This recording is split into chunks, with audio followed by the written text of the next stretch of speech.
this episode of the Naturist Living Show, Bearing It All for Graduation.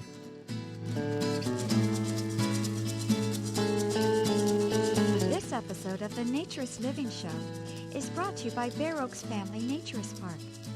At Bare Oaks, we offer traditional naturist values in a modern setting.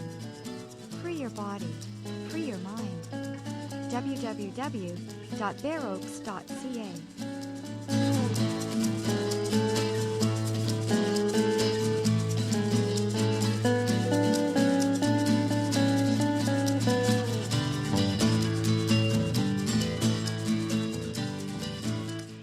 Welcome, dear listener, to episode 102 of the Naturist Living Show and the first full episode on our new website, the new naturistlivingshow.com website. We're now on Spotify. So if you are not listening through Spotify and you are a user of Spotify, you can search for Naturist, probably just Naturist, but Naturist Living Show, and add it to your library, which might make it easier for you to listen as you travel, work out, or just work around the house, or maybe at work if you have a job that allows you the possibility of listening to something else while you're doing your task. We did have some problems with iTunes, so if you had some issues with the first show of the new feed, the new website, it took about 10 days to get iTunes back up and running. It was 10 days and 10 messages back and forth, but basically it was I was caught in a catch-22 because I tried to tell them that there was a new feed location for the show, and they told me that before that I had to fix a problem with the old feed, which was actually redirecting to the new feed. And I couldn't change because it was on a different place that I didn't have control of anymore. Anyway, a lot of attempts to try to fix that back and forth, and eventually I found a solution that worked. But it took 10 days, so some of you may have had some problems because it was not showing up. So it is now there again, and they always give me the option to resubmit, but I didn't want to resubmit because we've been on iTunes for 10 years, and we have a lot of people who are subscribed through iTunes. So all that to say, it's now working. So if you want to help the show now that we're back, please subscribe. Subscribe on iTunes. Subscribe on any of the podcatchers you might be using. Please write reviews. Please give us ratings. And please tell others so that we can spread the word about naturism and ethical naturism and all the interesting stuff we're doing here.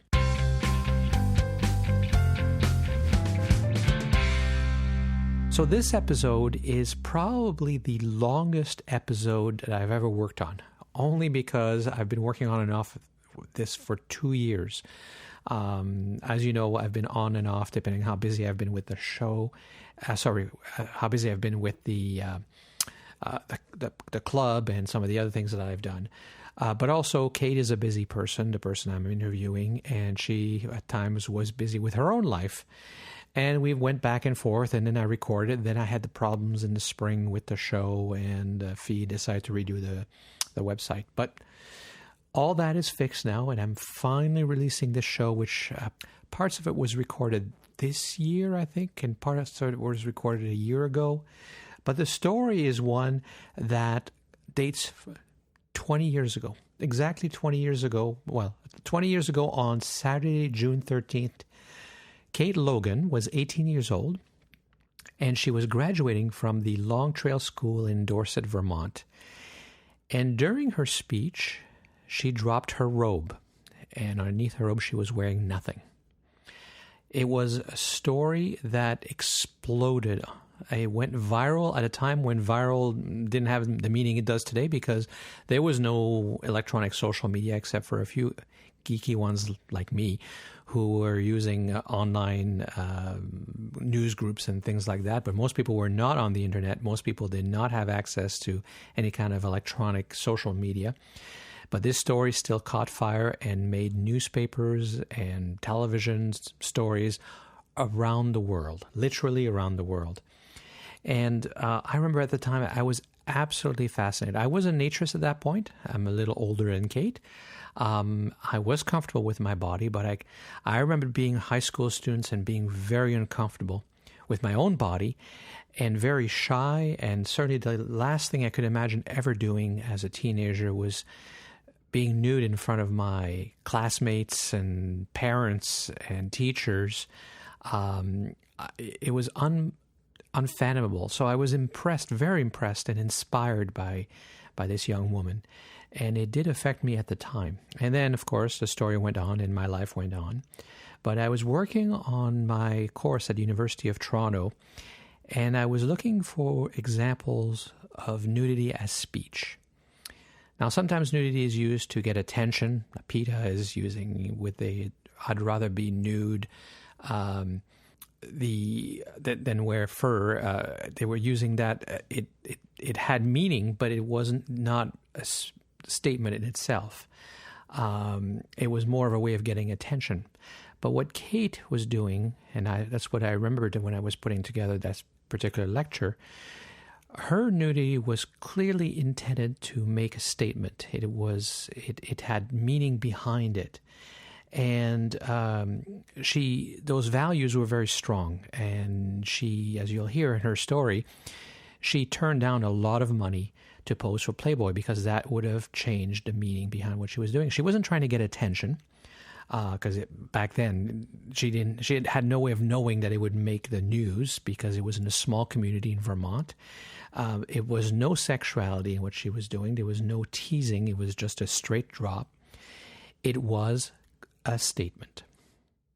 So when I was researching this story, I stumbled upon her contact information, as it is possible to do these kinds of things now. And so decided it might be an interesting story. And I contacted her and she agreed to tell the story. She's now married. She's 20 years older. She has 3 kids at this point. She didn't when I interviewed her, but she does now. And so I will let her tell her story.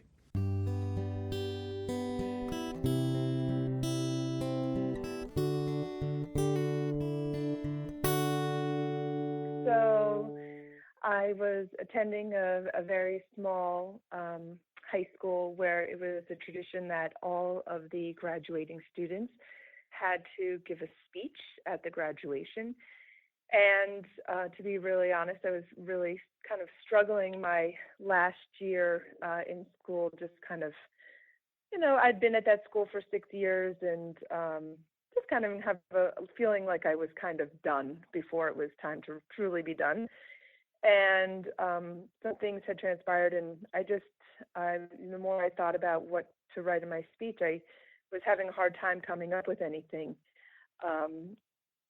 And then I spent a day with some really close friends, and this was probably about 2 weeks before the actual graduation, and I had been doing a lot of reading. I was reading at the time, I think I was reading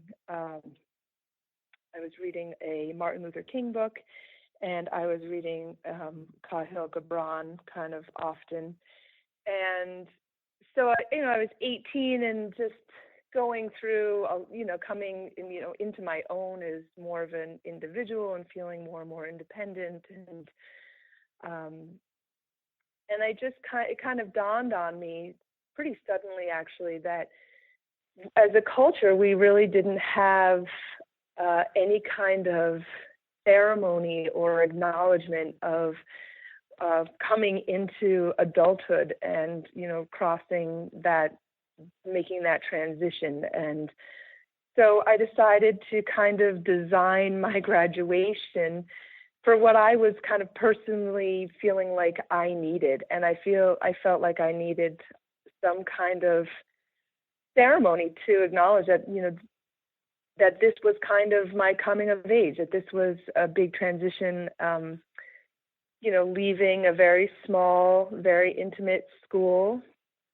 that was very supportive in a lot of ways, but also as an 18-year-old felt kind of constricting because everybody knew everything about you and all the teachers were constantly involved in your life also outside of school. And so I kind of just designed my graduation to be what I kind of needed. And so I got this idea of a theme of coming into the world, leaving childhood, leaving the comforts of my family home and leaving the comfort of school and really stepping out into the world. And, who was this young person, this young woman who was stepping out into the world as a young adult, and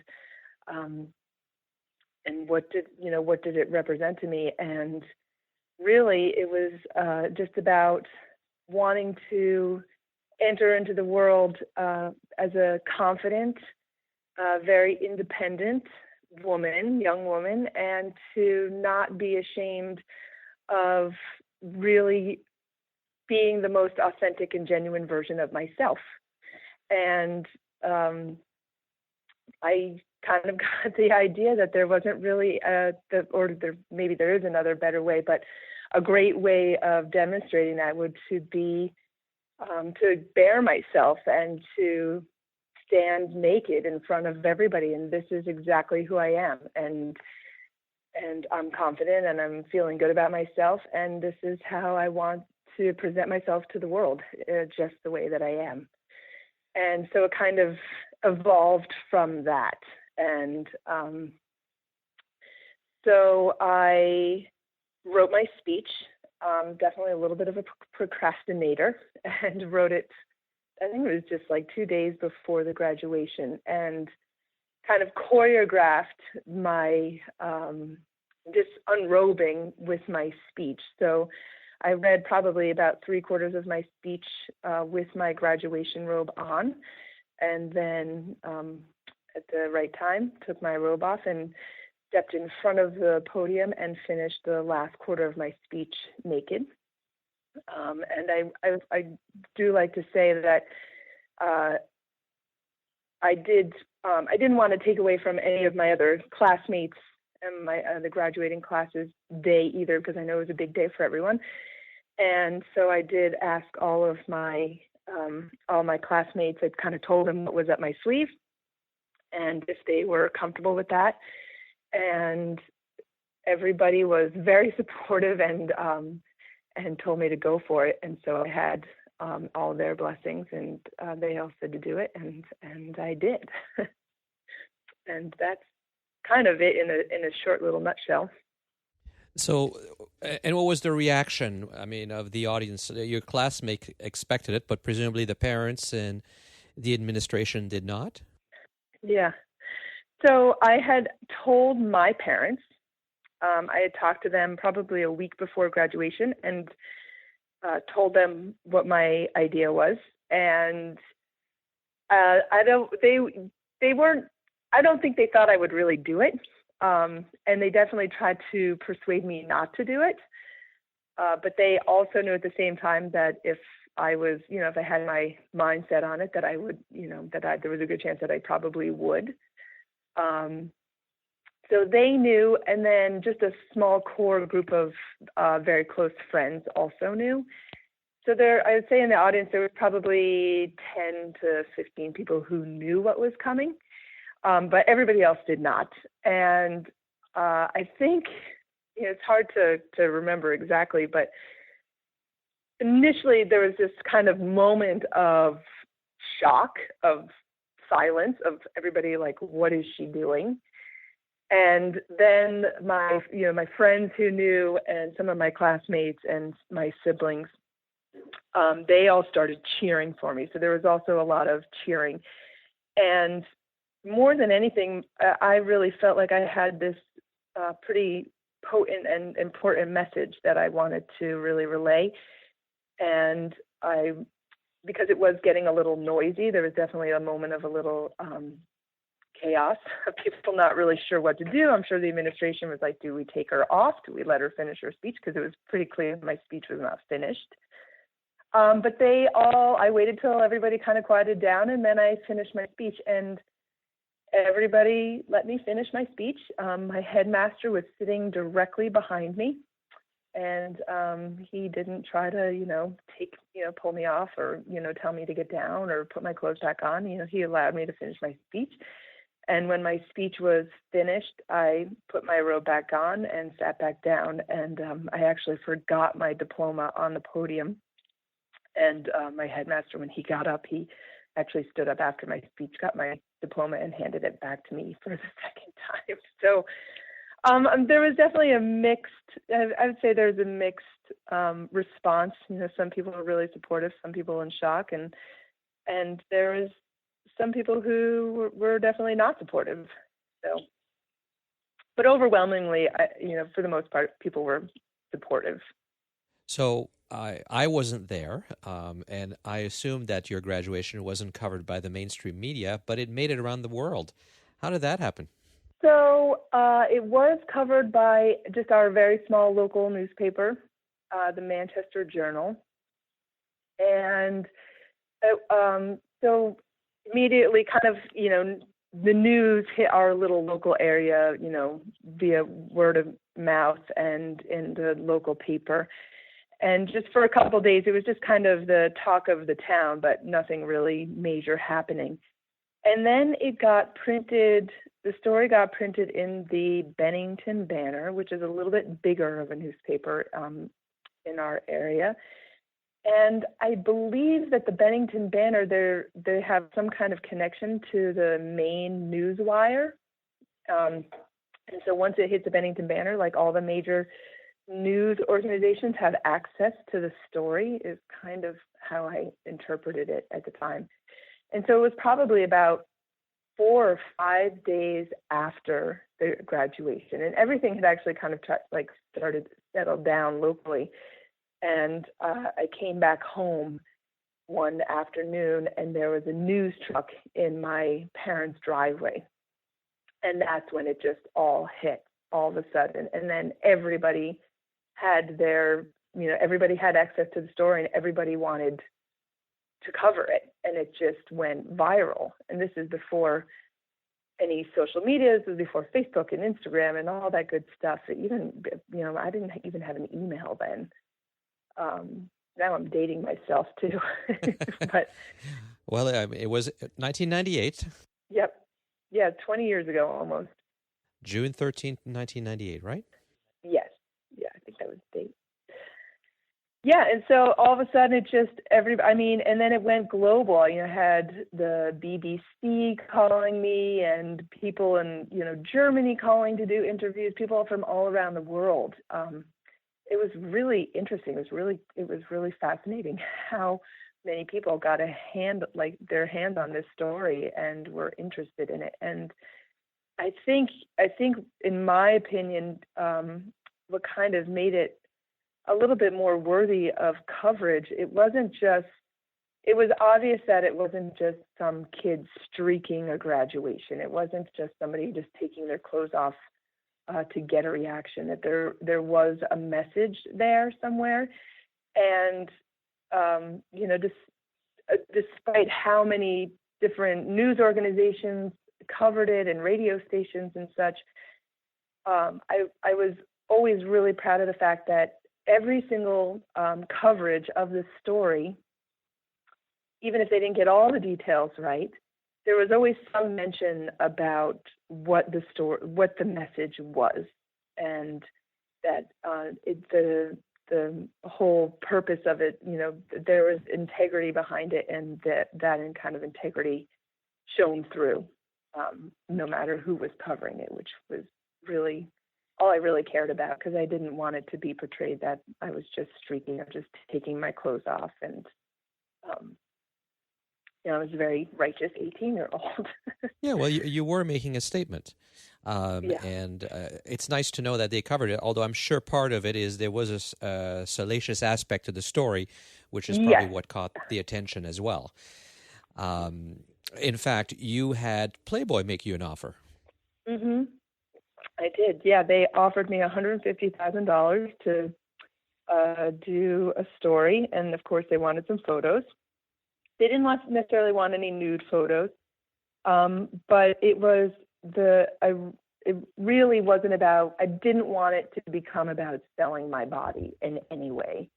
And to me, Playboy represented I would be kind of selling out. I'd be selling images of my body, and that I really didn't want it to I didn't want the message to get diluted. And it was, it was just funny. Even my parents are, at the time, here I am 18, like preparing to go out into the world and, thinking about college and all that kind of stuff. And a lot of people told me, they're like, hey, $150,000, like that's a lot of money. You can do a lot of good things with $150,000. It's not, you can donate it, you can invest it, you can go to school with it, you can do all kinds of things. And, but I refused to offer. That was the one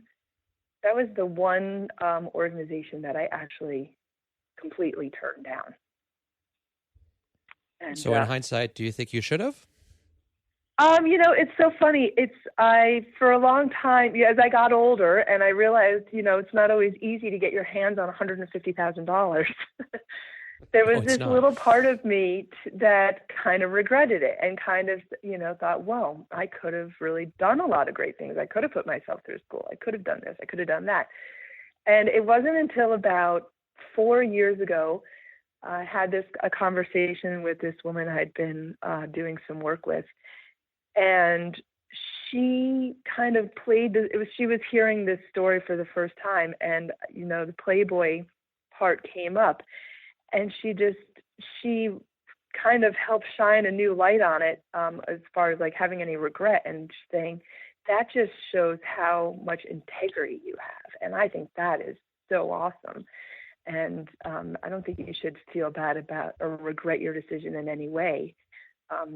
That's really beautiful that you were able to maintain your integrity. And and so I was able to kind of change the story in my own head and come to it on different terms, which was really healing in some kind of way. And so, I don't regret it. I did what I did, and I did it for good reason. And, who knows? If I was 18 and I had my hands on that money, I could have also blown it, and nothing good would have come out of it. Yeah. So, well, it's a lot of money, and on the other hand, in the scale of a lifetime, it's not that much either. I mean, yes, yeah.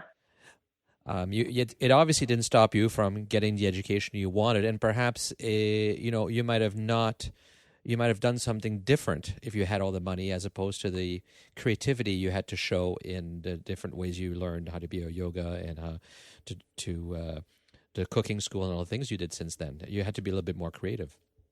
Yes, yeah, for sure. It is in naturism. It's something we're always facing, and I do a lot of media. And similarly, I know that the reason the media is covering us is because if the salacious aspect of the people are nude, for the mainstream people, that gets clicks, that gets attention. Yes. And so it's always that balance between, yes, I want to get our message out, which is about let's get away from exactly that and accept the human body for what it is. So it's always a fine balance. And somebody once said to me, he said, well, you could be a stripper. I said, no. And they said, well, why not? I mean, you're comfortable being nude. I said, yeah, but it's all about intent. I said, you've had sex before. Yeah. Does that mean you could be a prostitute? Right? It's the same act, but the difference is the intent between the two parties. Yeah. And I think you did the right thing as well. I think it does show I mean, it's easy for me to say I've never been offered $100,000. You had to make a decision on integrity with a very a tempting carrot in front of you. So good for you. Yeah, and I think the value of $1 was different as an 18-year-old kid. I didn't, now as a 37-year-old mother of almost 3 kids, it might be a little more tempting. But then money didn't have the same meaning. It represented a lot of different things than it does now, and I think it was almost easier to just say no. Yeah. So let's talk about the results of this, the consequences. In the AP story, the school issued a statement, according to AP, that says the extremely unfortunate and selfish behavior of one of our senior, which occurred at the LTS graduation ceremony, was a significant embarrassment for all of us. The incident was overwhelmingly inappropriate and is not reflective of our student body. The statement said the school's board administration will take steps to deal with this. So Did they do anything It's so funny. I've never read that. I've never heard that before. So did they do anything? Did they take any steps besides the statement? No. Nope. So you still graduated? You got your diploma? I still graduated. I got my diploma, and I remained very close with a lot of my teachers. As I mentioned before, it was a very small school. I graduated a class, I think we were 13. And I had been at the school for a number of years. I also went there for middle school. So I'd been there. I actually went to a different school my junior year, so I was there for a total of 5 years.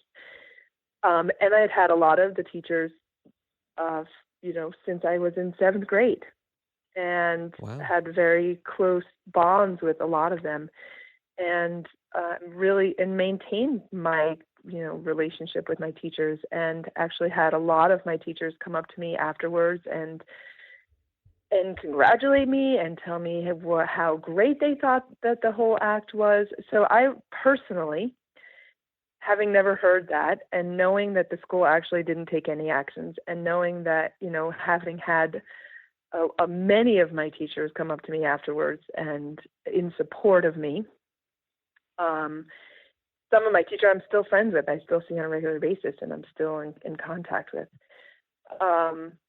That message to me is, I would say, reflective of my headmaster and the board of directors and the school board. Mm-hmm. Well, in fact, that's who is quoted, is the board of trustees and David Wilson and Charles Chamberlain. Yep, that sounds about perfect. About right. And well, what's interesting is the school itself. So Dave Wilson, the headmaster, him and his wife were also the founders of the school. And the school started out very small. There was even a focus when they first started the school, focusing on kids who had different styles of learning. I won't even say necessarily learning disabilities, but a very different style of learning. It was a very kind of hippy-dippy Vermont school. They were stacking wood and they were outside a lot of times, and very alternative school. When I was graduating, the school was really kind of just beginning years of a pretty major transition. And I mean, keeping a certain amount of that alternative style and independent kind of learning, but also seeking a lot more funds from donors. The amount of money that they were raising had increased quite a bit. The school was growing pretty rapidly. They were putting on big additions, and the school was really going through some changes. And in my opinion, I feel like the headmaster that was his focus. It wasn't so much on the kids anymore. My headmaster, I think I was one of the last classes that actually had him as a teacher. He had stopped teaching and was primarily just focusing mainly on fundraising and staying in the office. And he started to care a lot more about what everybody thought about his school from a different perspective. They didn't, there was no penalties, there was no actions taken against me. I know that they did implement a new rule that they had to do a wardrobe check before everybody went out. Every year now, they do a wardrobe check before the graduates march out to make sure everybody's dressed. Yeah. Lift the robe, is that kind of thing, or what? I guess so. That's what I've heard, is that they check under the robe, because it was actually kind of funny when I graduated. So I got there, you get there early to get ready, and I was dressed when I got to school, and they give us our robes and our caps and everything to put on. And I quickly excused myself to go to the bathroom before we marched out. And when I went into the restroom, that's when I took the dress I had come to school, and I took my dress off so that I was then naked underneath my gown. And we had white gowns, and they weren't see-through, but they were definitely white. And where the zipper zipped, it was a pretty it was kind of like mid-thigh height, and I had a long full-length dress on before. And so I went back into the room where we were lining up, and my headmaster's wife came over to me and asked me if I was wearing any underwear. And I said, oh, and I lied and said, yeah, of course I'm wearing underwear. And my headmaster was standing right next to her, and he looked at me straight in the eye, and he said, you wouldn't dare. And that was the last thing he said to me. So I think he might have had some kind of idea that something was up my sleeve. Wow. So, yeah. And afterwards, when you were walking around, town or anything, did you get disapproving looks or anything like that? Not really. And, I had just graduated too, so I wasn't, I was, once the kind of news storm hit me, I kind of was home a lot. I really wanted to do, I got a lot of calls from lots of radio stations, and I really wanted to do as many live interviews on the radio as I possibly could, because I was the one relaying the story, and it wasn't just up to somebody's interpretation of what I was telling them. So I spent a lot of time at home over the next week and a half, just answering phone calls and doing interviews. And I really just, I don't know, I guess maybe a little bit, I didn't even allow myself to go there, and to, I'm sure there were people who were disapproving and had a strong opinion about it, but I didn't even allow myself to go there. And, maybe that's why I never heard that read that statement that you just read. I just didn't even want to get kind of sucked into the negative side of things at all. I wanted to, stay positive and focus on the people who were supportive. And I had a lot going on at the time too. I was working, and I was leaving shortly. I was getting ready to go to Central America, and I just kind of stayed about my own business and didn't get wrapped up and let myself get, caught up in any of the negative coverage, if there was any. I think that's great. And you might have had a difficulty if you did it today.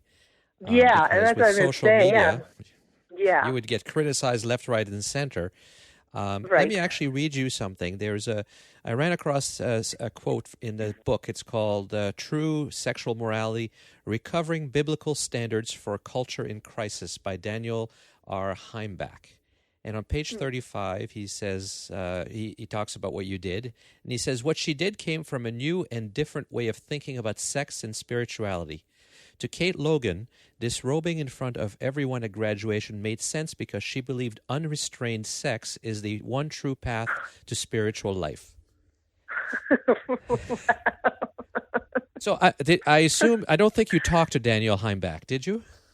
No, I don't have any idea who that is. So what would you say about his interpretation of your motives? Had nothing to do with sex. I was, to be really honest and blunt, I was still a virgin at that point. I was not sexually active in any way. It had nothing to do with sexuality whatsoever. If anything, yes, I would consider myself, even at 18 years old, very spiritual, especially at that time in my life, really coming to terms with my own spirituality and looking at the world and the universe from a much broader and different perspective. And it was nothing other than a metaphor for who I was hoping to present myself to the world from a very well-intentioned place of, I am a good person. I don't have a problem saying that. I feel like I am a very good person. I have very good intentions, and I've done a lot of different things in my life to serve and to try to help, my community and globally. And this was just one small act of a young kid looking for meaning, looking for some recognition, as is in a big transition in life, and looking for a metaphor that would be pretty obvious and clear. And I think I wouldn't consider it like I'm not a naturist. I'm not a nudist. I'm not somebody who is naked all the time. It has nothing to do with that. It was just, but at the same time, I did grow up in a family and also I feel like even in an estate, Vermont, it's a very accepting. It's a pretty liberal state.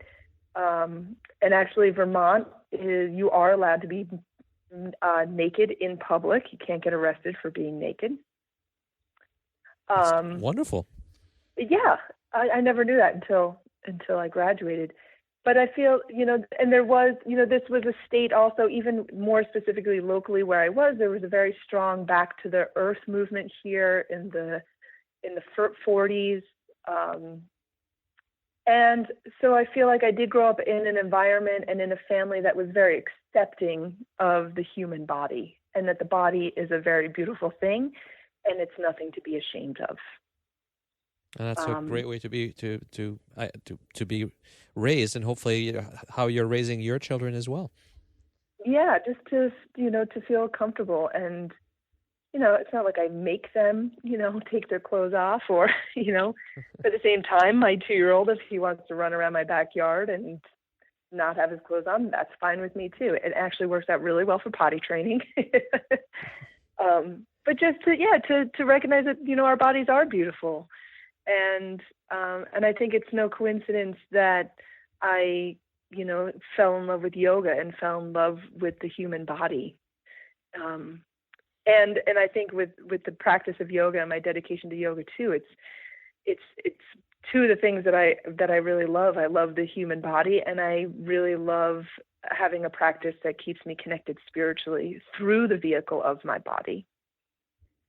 And so I think like in response to that, I mean, that's what I would tell that guy, is that maybe just that this was a way to connect spiritually with meaning with my body. It had nothing to do with exactly. that. I knew that. I mean, when I read it, I was frankly offended that he obviously assigned a whole bunch of motives to you without probably talking to you, which obviously he didn't. Well, that's the only offensive part is like, people are entitled to think whatever they want to think and interpret things they want, to have sure. They want to interpret them. But to put words into somebody's mouth without having spoken to them, that's offensive. Well, yes, because I always especially that to someone who was a virgin. Well, yes, exactly. But people connect sex to nudity, even if you are not having sexual intercourse. They put sexuality to all nudity, which is something that we fight. And what I loved about what you did is I could see that it was a statement. It was what you've said to everybody. And, by not accepting the money from Playboy, you really proved that you were not trying to sell your body. You were trying to make, it was a point. It was free speech. Yeah. Nudity can be speech, and it was in this case. Yes. Yeah. Sometimes, an image is worth 1,000 words, right? Absolutely. So let me read you another quote. It was much later, June 21st, 2005, Marc Gellman wrote an article in Newsweek, a column called "The Spiritual State, the Naked Graduate." And he tells you a story, but he doesn't use your name. He calls you Molly Smith, and he says, "Molly Smith is not the girl's real name. I know her name because obviously it was a very public event. I could use it, but it just wouldn't be right. Why bring her yet more embarrassment for a youthful indiscretion?" Was it youthful indiscretion, and were you embarrassed? Not at all. Nope. I was never embarrassed. And, like I said, especially then, it wasn't like I was naked all the time. I had never gotten naked in front of a large group of people like that. I was definitely nervous. But I never, and it'd also be, another point is like, I was like this, I still had my baby fat. I was 18. I just cut all my hair off too. Like I always had long hair. I just cut my hair by myself. So I had this like crazy haircut. It was really short and, like a little plump 18-year-old. And, it wasn't like I have this like supermodel physique but I was never embarrassed. To me, so you've it was never regretted it? No. not at all. I mean, personally, I'm so thankful that you've done all this research, because I frankly have not done any, and I never really followed up or, looked for articles that were written. My mom did some of that, like in the very beginning, like newspaper clippings, like when it was in USA Today, she clipped it and she made a little scrapbook for me and stuff like that. But I would say after, 6 months after the event, I never really continued to read anything. And personally, it was a very positive experience for me. I got so many amazing phone calls and so many people reaching out, and kind of getting back to that point of, like, there wasn't email, there wasn't just a Facebook page, there wasn't any of the social media. I got so many beautiful handwritten letters from people from all over the world thanking me for what I did, giving me job offers. I mean, it was wild. And from where I stood with it all, I saw it as a very positive experience. And it just kind of reaffirmed to me that what I had done was the right thing for me. And, coming from this very small community and very small place and very small school, all of a sudden, kind of what I was hoping is like, here I am. Okay, world, here I am. And I showed myself to the world, and the world opened its arms to me.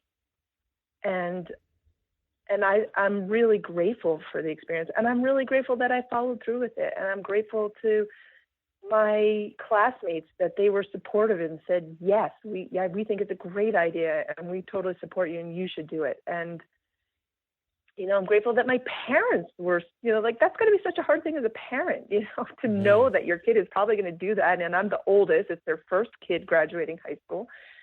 But no, it was a very positive experience for me overall. And as I mentioned a little bit ago, that I was getting ready to travel. I was getting ready to go to Mexico and Guatemala for several months by myself. And having this outpouring from around the globe, and all these really amazing and interesting and intelligent and supportive people reach out to me, it kind of gave me this this level of confidence and feeling comfortable about going out into the world and going into other countries and feeling safe and feeling welcomed and feeling okay about that. Because that was a little scary too, I think it was when I turned, I guess I was still 18 when I left. Being 18 and traveling alone, that was a little nerve-wracking. And I think this experience kind of made me feel even better about my choice to go do that. So. Well, I'm glad you had a positive experience. You probably don't know who Gwen Jacob is, do you? No.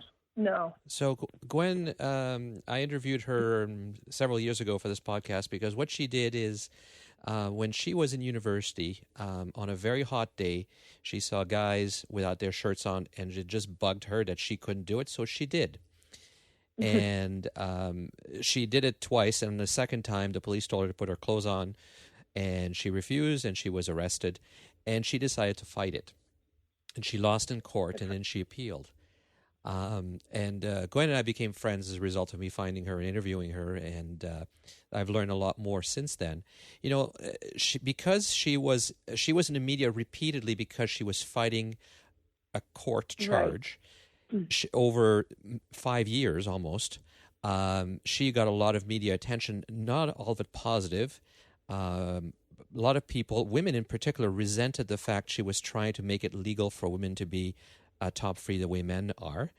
And there was some pretty nasty threats. And for the rest of her life, she was always the woman who fought for the right of women to be top free. She won in the end, and women in Ontario have the right. And it's an incredible achievement. Wow, and she's been quoted by the Supreme Court. But it came at a price. Right. And so today, with social media and everything else, do you think you would do it again? That's a great question. I would like to say that I would, but I think I would probably be a lot more hesitant. Just Because what we're talking about, I was able to kind of not hide, but not get involved in the negative coverage.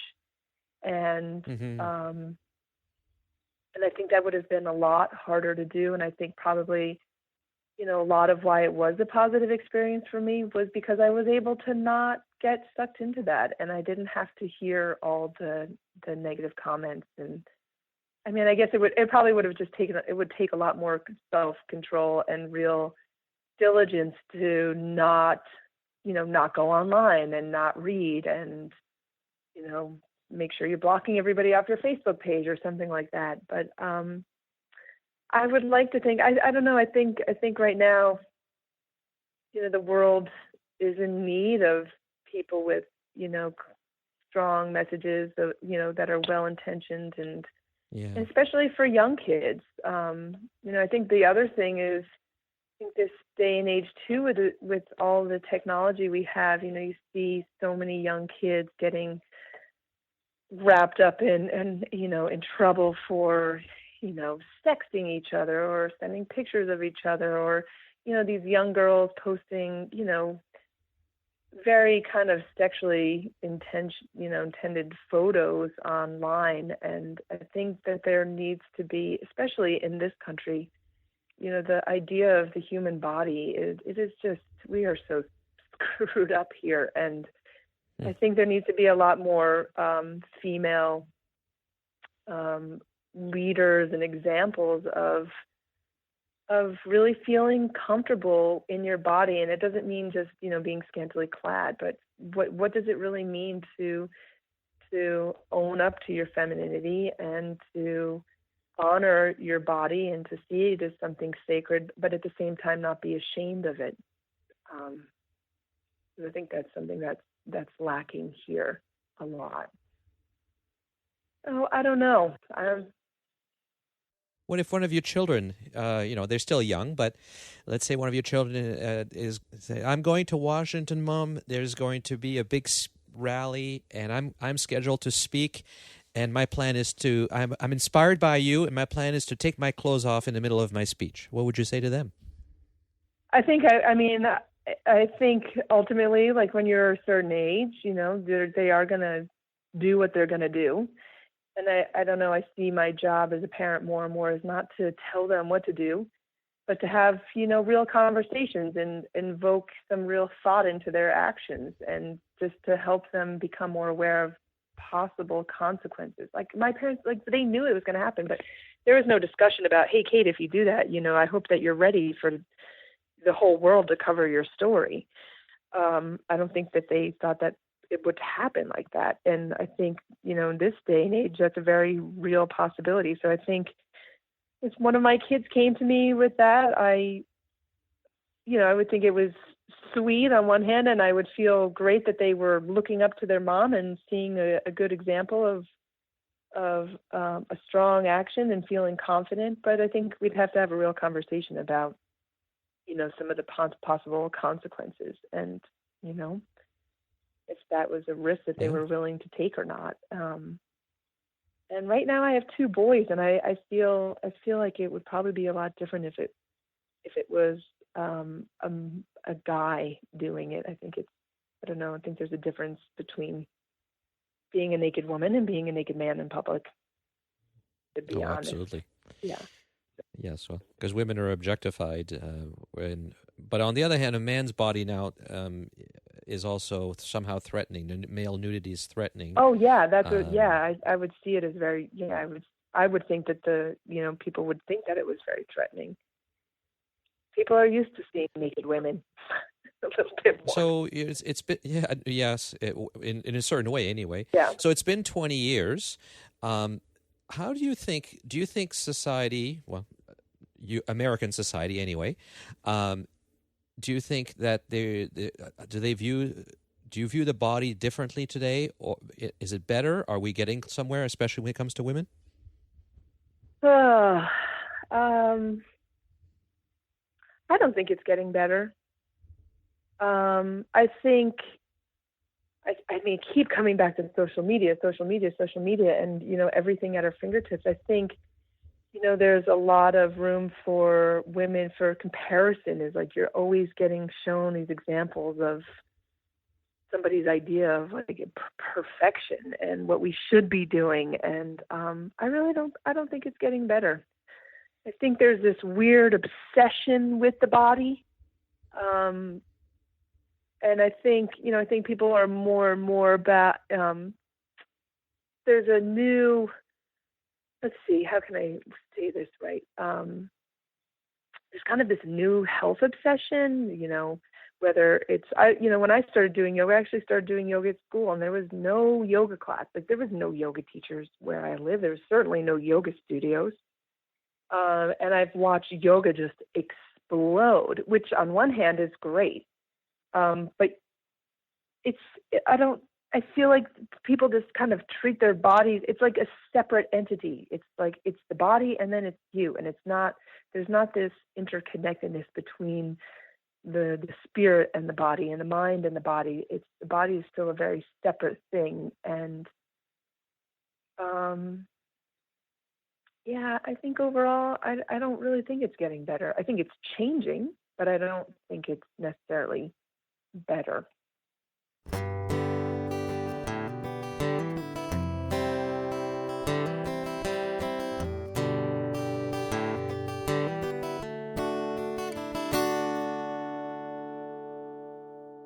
So pursuant to my interviewing Kate, I asked her if she could I actually was hoping she'd find the original recording. She said she had an audio recording, but she couldn't find it. So the second best thing is she found the actual words to her speech, and so she read the speech for me so that I could include it in the podcast.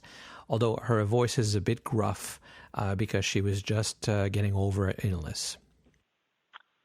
6 years ago, I began a journey on a road less traveled, embarking on what would become a journey of growth and knowledge, beginning to explore the depths of the world in ways I had never before imagined. I have walked a great many miles over the past 6 years, in which I have rounded many corners and climbed many mountains, and the journey still continues, offering me indefinite choices and new horizons yet to be discovered. As I prepare myself for the next step forward, I call on the lessons of my past to be teachers and guides for the future. I have grown to recognize the value of each of the lessons that have presented themselves, and I have grown aware of the possibilities that these lessons have created for me as I currently stand alone, ready to face the challenges of tomorrow. I am eternally grateful for the experiences that have pushed me toward the direction of light and truth. Each of the lessons have taken on a sacredness within my heart, where they will remain and continue to guide and teach. Each of these lessons over the past 6 years have challenged me to become more aware of myself and the world around me. I have learned the value of stretching myself beyond what is in front of me. I was challenged to open my eyes to see the beauty in the diversity that exists everywhere. I was called upon to open my ears to all the voices and to hear each voice with acceptance, respect, and equality. I was pushed to live in a community with an open mind and an open heart, to live through my strengths and learn from my fears. I was challenged as an individual not to be conformed by this world, but rather to be conformed by the constant renewing of my mind. Many teachers have been the roots to these realizations, and I am eternally grateful for their support, pushes, and understandings. As I stand at the end of this road, I feel a sense of security within myself that each of my teachers have assisted me in discovering. I am ready to open my wings and encounter the world with optimism, strength, and love. My love for my teachers is endless and boundless. They have provided me the chance to fly in a world that walks. The sun over a distant mountain is rising, and I eagerly take the first step to reach the height that mountain promises. And in order to reach such heights, I realize the necessity to live as a free spirit, without expectations, feeling the limitless directions, to open myself completely to express myself fully as a confident individual, for it is only then, when I am open and free, that truth and wisdom will reveal themselves.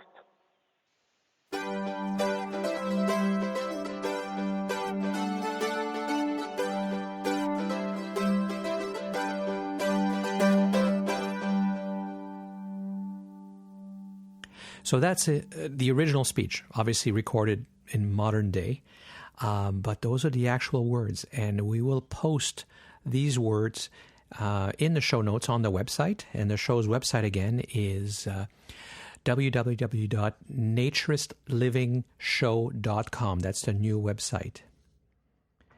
My name is Stéphane Deschênes, and I've been your host for this podcast. I'm also the owner of Bear Oaks Family Naturist Park, and I thank you for listening.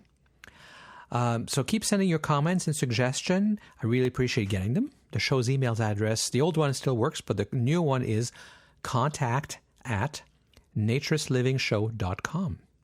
You can also call and leave a comment. Take as many tries as you'd like. You can even delete it if you're not happy at the end. I don't promise I'll use it, but I will listen to it. And generally, I've been using most of the comments that people have recorded. So the phone number is country code 1-905-473-6060, or toll free in U.S. and Canada 1-888-373-9124, or via Skype. You can just Skype Bear Oaks. That's free, of course, if you have Skype. And then that'll put you in the Bear Oaks phone system, and the extension for the show is extension 333. I hope you enjoy this show and that you'll join us again for the next episode of the Naturist Living Show. This episode of the Naturist Living Show was brought to you by Bear Oaks Family Naturist Park. Traditional naturist values in a modern setting.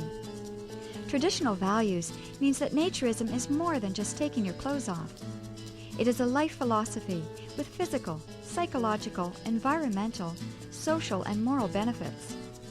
Bear Oaks Family Naturist Park strives to promote those naturist values in a modern setting that provides the amenities and services that our members and visitors expect. Free your body, free your mind. Learn more at www.bearoaks.ca.